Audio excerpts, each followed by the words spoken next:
All right, let's talk sleep. Do you ever wake up in the middle of the night wondering why your body just won't let you rest? Wide awake, staring at the ceiling. Maybe you try to roll over, get comfortable, even count sheep. Not sure if people actually do that anymore, but the more you try, the more awake you feel, right? And before you know it, you're frustrated, checking the clock, dreading how tired you're going to feel the coming morning. I've been there. I know how exhausting it is, not just physically, but mentally and emotionally. And you start to worry that something is wrong with you.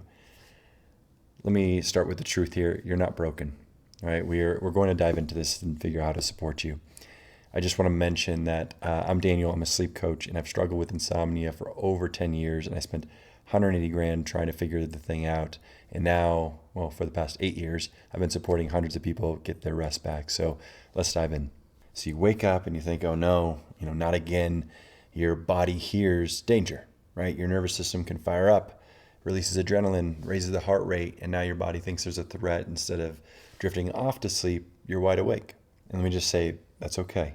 While this isn't ideal, let's just start by saying, I see this all the time. I experienced this all the time when I was deeply struggling with my sleep. This is what we call nervous system trap.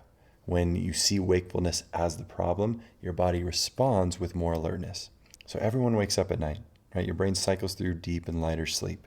Sometimes you naturally float close to wakefulness, which is normal, but the real challenge isn't the waking itself, it's actually how we react to it. So let's just start by recognizing that when we do wake up, your body isn't failing you. It's moving through a natural rhythm.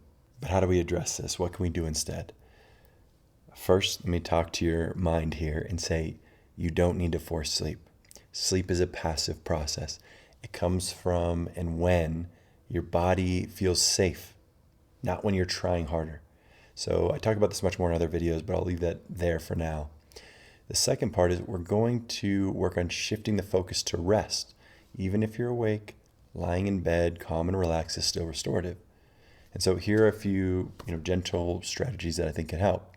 So first, if you feel awake and are starting to get agitated, anxious about it, let's start by getting out of bed and shift to something that you enjoy.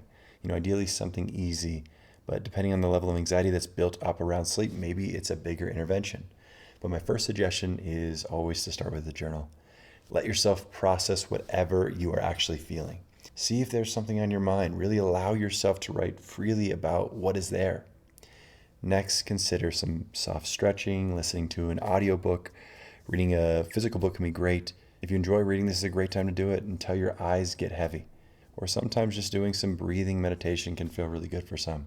The idea here is that you aren't being forceful. You're choosing something that feels enjoyable to you without being overly stimulated. We are retraining the mind that it doesn't have to be scared to be awake. Even though we have all the consequences we know from the past that have come from being awake for long periods of time, we're disarming that. We're shifting the focus. We're actually saying it's okay to be here. We're meeting ourselves in a new way. And in time, we look to see the shift of feeling more at ease when we wake up. And you'll be able to allow yourself to just peacefully rest, even if it's not full sleep, because that is still a huge shift that will lead to rest in time. So the more you can soften and accept the wakefulness as a normal part of sleep, the faster your body will return to rest. And this is where I start with most of my clients. But now let's talk a layer deeper and dig at the roots here. Nighttime awakenings, while they're natural, for many of you, they often connect back to how we are living during the day. So for some of you, it's nutrition, right? Eating too late, blood sugar spikes, inflammatory foods can create lighter sleep. When your body is busy digesting, your blood sugar crashes, in the middle of the night, and your nervous system sees that as a stress. Now, for others, it's maybe movement or lack of it. So too little movement, and your body isn't naturally ready to rest. Too much intensity, and especially late in the day, you've flooded your system with stress hormones that keep it wired. But more than anything, I see people living in constant overdrive. That's always pushing, always working, always on, right? When you spend all day in that state, your body doesn't know how to downshift at night. These cortisol spikes in the early morning are your body's way of saying, I don't feel safe enough to stay asleep.